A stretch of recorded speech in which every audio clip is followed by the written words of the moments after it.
Assalamualaikum warahmatullahi wabarakatuh. Pemirsa, ini sebuah ide usaha yang menurut saya pantas masuk ke salah satu konten Detektif TV.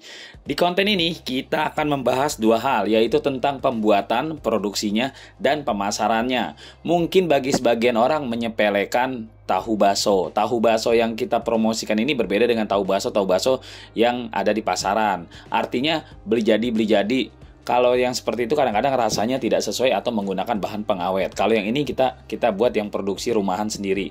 Akan tetapi untuk yang kali ini kita bahas di konten ini tanpa bahan pengawet dan sudah terbukti pemasarannya lumayan. Makanya nih saya ulas di sini. Masuk dalam kategori karena pembahasannya lumayan rinci. Jadi mohon disimak baik-baik videonya, jangan di-skip biar paham dulu. Pertama, kita akan membahas tentang prospek pasarnya. Prospek pasarnya tahu bakso ini sangat luas sekali, baik itu lewat online, baik itu lewat penjualan offline. Akan tetapi untuk menu tahu bakso di mana-mana tempat sekarang sudah bermunculan, yaitu di bakso Malang dia ada, di mie ayam, di kafe-kafe, bahkan jadi tahu bakso digoreng dengan sambal-sambal tertentu. Intinya untuk prospek pasarnya kita ulas secara terperinci di konten terpisah. Bahkan untuk yang ada di mall-mall sekalian, itu mall-mall yang di food court itu mereka tidak membuat sendiri, melainkan belanja langsung. Nah, belanjanya ke tempat-tempat produksi seperti ini, di mana tahu bakso yang mereka tahu berkualitas, rasanya enak, tanpa bahan pengawet, dan tidak pahit gitu ya, memang sudah berkualitas. Kebetulan ini yang sedang kita ulas ini adalah yang tempat di mana mereka memasok ke restoran-restoran ternama, mall-mall besar, semuanya cuma karena COVID aja. Jadi penjualan mereka rada menurun. Akan tetapi pelanggan-pelanggan online tetap belanja. Oke pemirsa, kedua nih, itu tadi pertama tuh prospek pasar. Prospek pasar sangat cerah. Kalau kita sudah bisa saya mau bagian produksi aja, boleh. Oh, saya mau bagian pemasarannya aja, boleh. Oh, saya mau semuanya. Saya mau produksi, pemasaran, penjualan, sampai ke restoran, saya mau sampai ke kafe-kafe, sampai ke kios-kios atau buka menu, buka tempat makan yang ada menu tahu bakso, boleh. Nah, pemirsa, nomor 2 nih kita bahas tentang pembuatannya, produksinya. Pembuatannya gini pemirsa, bagi orang awam nih, contoh saya nggak ngerti tahu bakso, tapi saya bisa bikin. Kalian tidak ngerti tahu bakso, kalian juga bisa bikin. Caranya gampang, cukup kalian datang aja ke pasar. Ke pasar itu biasanya di mana-mana pasar lah, pasar-pasar yang besar ya. Kalau kalian di kota kalian nggak ada, kalian mau sampel contoh sekali, yang paling gampang itu kalian datang ke pasar manapun di kota kalian, tanya, ada penggilingan bakso nggak gitu. Kalau ada penggilingan bakso gampang, bang di sini ada penggilingan bakso nggak? Nanya security, nanya orang yang dagang, bang ada penggilingan bakso nggak? Itu nomor 1 dulu. Jadi kalau mau membuat tahu bakso yang paling gampang, tanya dulu, bang penggilingan bakso di mana? Oh di sono no, datengin. Begitu datang udah sampai, kalian lihat, oke, bang tanya, bang, giling langsung bumbuin ya? Dia pasti bilang iya.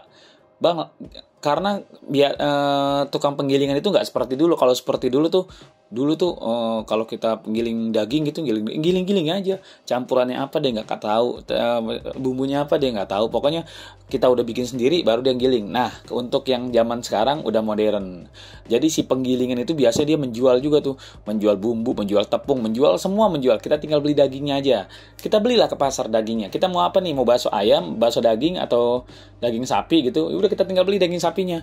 Kita beli daging sapi, kita campur dengan tetelan, atau mau daging sapi murni, atau mau daging sapi campur tulang-tulang yang muda tuh, tulang-tulang yang gampang hancur, bawa ke tukang penggilingan. Di tukang penggilingan kita tinggal bilang, bang bikin bakso ya, dia tahu tuh. Bang bikin somai ya, dia tahu. Takaran tepungnya gitu, dia tahu. Paling dia nanya aja mau berapa banding berapa, mau yang harga dia tahu ini mau yang bagus, yang pokoknya komunikasi aja. Bang saya mau bikin bakso yang murahan nih, bang saya mau bikin bakso yang enak nih, tepungnya dikit aja. Nah itu tukang giling udah tahu lah. Ya gitu jelas ya pemirsa ya. Jadi untuk adonan tepungnya itu, adonan si daging baksonya itu, kalian seperti itu caranya.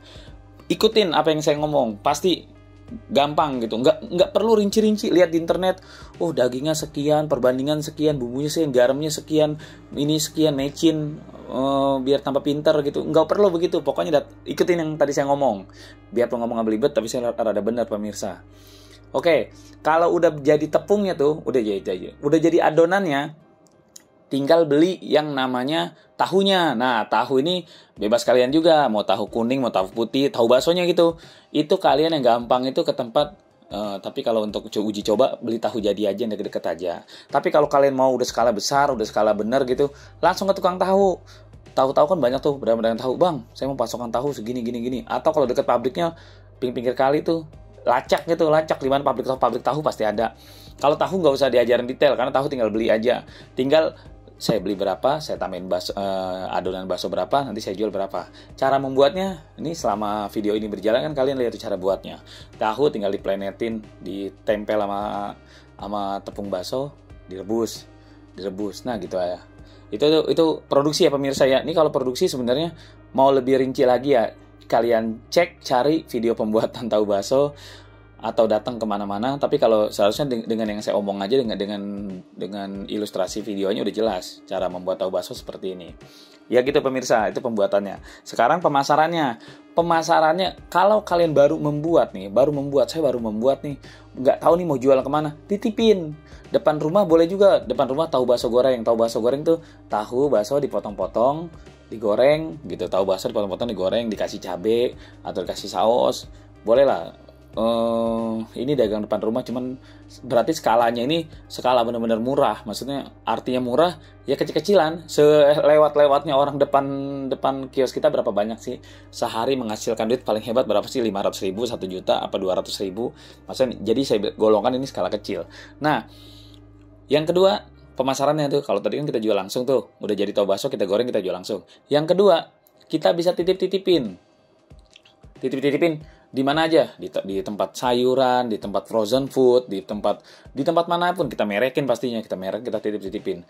Bang titip ya, dari saya sekian, jual sekian, abang boleh naikin 20%. Kalau dari saya, kalau yang ini harga 10 jangan 10.000 dah. Kalau biasanya yang sekarang ini berjalan harganya 25 sampai 35. Nih yang standar kita lihat ini nih. Soal tahunya gede-gede, tahunya bagus, baksonya enak. Jadi 25 sampai 35. Ini kalian mau belanja di sini juga bisa. Ping aja nomor saya, ntar saya kirimin. Pokoknya saya bantuin dah. Nggak ngambil komisi, nggak, tenang aja. Nah gitu aja. Tadi sampai mana tadi? Nah, untuk yang titip-titipan itu kalian bisa titipin kemana-mana intinya. Bang dari saya ini harga 25, berarti modal saya 20, abang ngambil 5.000, 20%-nya. Begitu juga kalau 35. Pokoknya potong aja 20% buat mereka. Itu sistem titip. Yang ketiga, sistem online. Online kalian pasarin aja online. Di GoFood, di GrabFood, di mana. Oh, tahu bakso si Anu gitu. Gini nih. Tanpa bahan pengawet, harga sekian. Promosi seperti itu. Kalau online gak usah diajarin dah, udah banyak toko-toko online kita. Yang keempat, cara pemasarannya nih. Yang keempat itu lewat reseller. Ayo kita rekrut teman-teman kita, lu bikin juga dong, masarin. Terserah lu mau masarin online, yang tadi saya sebutin tuh, mau masarin online, mau masarin secara offline, mau lu bikin merek sendiri, nggak apa-apa, bebasin aja mereka bikin merek sendiri. Saya juga udah ngomong ke sini nih, maka tadi saya bilang kalau mau tahu bakso hubungin saya. Saya dibilangin, bang, abang tinggal merekin aja nih bang, nih dari saya seperti ini. Abang tinggal kasih merek, rasa dijamin, semua dijamin, abang nggak usah repot-repot. Ambil untung 20% bang katanya. Belanja di sini katanya, ambil untung 20%. Jadi kalau kita jual 35, ya 20%-nya tuh untung kita, digituin. Ya angka 20% sebenarnya lumayan sih. Tapi kalau kita punya, saya punya nasi goreng gitu. Nasi goreng ya udah, tambahin ada menu tahu baksonya. Jadi nasi goreng sepiring, kita gorengin tahu baksonya sebuah gitu, sebiji gitu, gorengin. Jadi nasi goreng tahu bakso gitu. Mie ayam tahu bakso. Apa gitu tahu bakso gitu. Jadi improve aja. Jadi kesannya menu kita ada tambahan lengkap tuh. Atau tahu bakso berdiri sendiri, tahu bakso goreng, tahu bakso rebus gitu, kayak macam bakso Malang gitu. Intinya tahu bakso tuh untungnya lumayan. Peminatnya lumayan. Nah, sekarang keuntungan. Kalau keuntungan sih sebenarnya sih kalau kita ngomong di sini artinya ginilah, keuntungan itu fluktuatif. Seperti tadi saya bilang, bumbunya, adonannya di awal itu mau pakai resep seperti apa? Resep bakso yang enak, resep bakso yang biasa-biasa saja, atau resep bakso murahan yang tepungnya lebih banyak, dagingnya sedikit gitu. Cuma kan tergantung lagi ntar yang konsumsi, ini apaan sih, ini kayak makan tepung doang, bukan makan daging. Tapi kalau dagingnya bener kan, rasanya enak. Tahu bakso enak tuh, saya dari kecil seneng banget tahu bakso. Yang baksonya bener-bener gitu, dagingnya berasa banget gitu, tahunya juga gede, berasa banget. Ya gitu aja pemirsa. Semoga konten ini berguna buat kita semua. Intinya yang mau coba-coba, coba-coba dulu bikin tahu bakso, bisa nggak sih? Ikutin yang tadi saya bikin tuh, yang saya bilang tuh, bikin tepungan seperti itu, gak usah banyak-banyak, bikin setengah kilo aja. Bikin setengah kilo jadiin, wah setengah kilo jadinya segini nih. Wah kalau udah jadinya segini, modal saya segini, jualnya segini. Nah hal-hal seperti itu try and error. Maksudnya coba sedikit salah sedikit apa gimana dipahamin. Karena kalau saya bilang tahu bakso modalnya segini doang, ntar berarti baksonya nggak enak tuh bang, tuh ada aja yang komplain. Saya bisa bilang aja, untuk bikin adonan itu, untuk adonan 5 kilo 6 kilo dengan modal 200.000 bisa tuh. Modal 200.000 bang katanya modal, itu kan banyak banget itu tepungnya. Untuk jadi baksonya bisa jadi 500 bakso. Jadi kalau 500 bakso kan 500 tahu bakso, berarti kan modal cuma 1.000. Satu tahu bakso cuma 1.000, kan murah. Ya gitu-gitulah, umpama gitu-gitu aja. Intinya sih kalian coba aja sendiri. Tahu di tempat kalian mungkin harganya lebih murah, mungkin lebih mahal. Daging di tempat kalian mungkin lebih murah, lebih mahal, atau segala sesuatu yang membedakan. Intinya tahu bakso peminatnya banyak, pelaku usahanya masih sedikit, peluang prospek usahanya masih luas. Berbagi nggak pernah rugi, rugi kalau nggak pernah berbagi. Usikum wa nafsi bitaqwallah. Wassalamualaikum warahmatullahi wabarakatuh.